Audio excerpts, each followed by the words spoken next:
రాబోయే 2028 అసెంబ్లీ ఎలక్షన్స్లో బీఆర్ఎస్ వ్యూహం ఏముండబోతుంది, బీఆర్ఎస్ గెలుస్తుందా లేదా, బీఆర్ఎస్ పార్టీ ఏ స్ట్రాటజీతో ముందుకెళ్లాలనుకుంటుంది, బీఆర్ఎస్ పార్టీ బీజేపీతో పొత్తు పెట్టుకుంటుందా లేదా అనే అంశాలపై నా విశ్లేషణ చెప్పడం కోసం ఈ రీల్ను చేస్తున్నాను. నచ్చితే చివరి వరకు చూడండి, 10 మందికి షేర్ చేయండి. ఇక ఆ విషయంలోకి వస్తే ఏ పార్టీ స్ట్రాటజీ ఎలా ఉండబోతుంది అన్న దానిపై నేను ఒక సిరీస్ చేయబోతున్నాను. ఇది ఎపిసోడ్ నెంబర్ 1. ఇందులో బీఆర్ఎస్ పార్టీ యొక్క విశ్లేషణ చేస్తాను. అలా కాంగ్రెస్, బీజేపీ యొక్క సబ్సిక్వెంట్ వీడియోలో కూడా మీరు విశ్లేషణ చూడొచ్చు. నా ఛానల్లో అన్ని రీల్స్ ఉంటాయి, మీరు చూడండి. ఇక విషయంలోకి వస్తే బీఆర్ఎస్ ఏం ఆలోచిస్తుందని మనం గ్రహిస్తే, బీఆర్ఎస్ ఈ రోజు తన మనసులో ఏముందనంటే కాంగ్రెస్ పార్టీపై వ్యతిరేకత ఉంది, కాంగ్రెస్ పార్టీ మళ్ళీ అధికారంలోకి రాదు, కాబట్టి యాంటీ ఓట్ అంతా నాకొక్కడికే వస్తుంది, యాంటీ ఇన్కంబెన్సీ ఓట్ అంతా నాకే కన్సాలిడేట్ కావడం వల్ల నేను మళ్ళీ గెలవబోతున్నాను అనేటువంటి బలమైన నిర్ణయంతో ఇవాళ బీఆర్ఎస్ ఫామ్ హౌస్ లో కూర్చుందన్నది వాస్తవం. ఇక ఎందుకంటే అటు మూడో పార్టీ అయిన బీజేపీ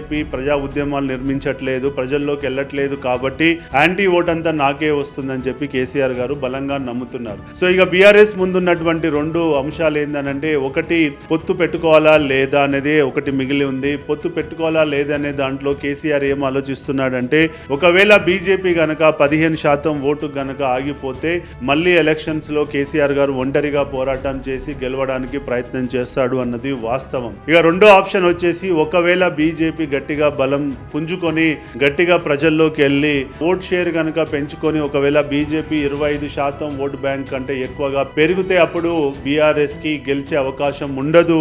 యాంటీ ఓట్ ఇద్దరి మధ్యలో అంటే ఒక 35 to 40% కాంగ్రెస్ కుంటే మిగతా 60% ఓటులో బీఆర్ఎస్ ఓటును గనక 25% తో గండి కొడితే బీజేపీ మళ్ళీ బీఆర్ఎస్ గెలవదు. కాబట్టి మళ్ళీ గెలవాలి అంటే అప్పుడు బీజేపీతో ప్రీపోల్ అలయన్స్ వెళ్లాల్సినటువంటి పరిస్థితి వస్తుంది.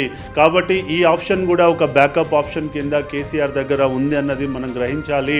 ఒకవేళ బీజేపీ గనక గ్రో అయితే మళ్ళీ కాంగ్రెస్ అధికారంలోకి వచ్చే అవకాశం ఉంటే డెఫినెట్ గా మోడీ గారు కేసీఆర్ కి సపోర్ట్ చేసి కాంగ్రెస్ యొక్క గెలుపును ఆపడానికి ప్రయత్నం చేస్తాడు అన్నది మనందరం గ్రహించాలి. ఇదండి ఇవాళ బీఆర్ఎస్ యొక్క మైండ్ లో ఉన్నటువంటి గేమ్ ప్లాన్, స్ట్రాటజీ ప్లాన్. అందుకే వాళ్ళంత ధైర్యంగా ఉన్నారు. ప్రజల్లో ఇప్పుడున్న ప్రభుత్వంపై వ్యతిరేకతను క్రియేట్ చేయడానికి అటు కేటీఆర్ రూపంలో అటు హరీష్ రావు రూపంలో రోజు ప్రజా ఉద్యమాలను నిర్మాణం చేస్తూ ప్రజల సమస్యలపై గొంతెత్తుతూ నిరంతరం అధికార పార్టీపై వ్యతిరేకత క్రియేట్ చేయడంలో బీఆర్ఎస్ సక్సెస్ అవుతుందన్నది కూడా మనం గ్రహించాలి.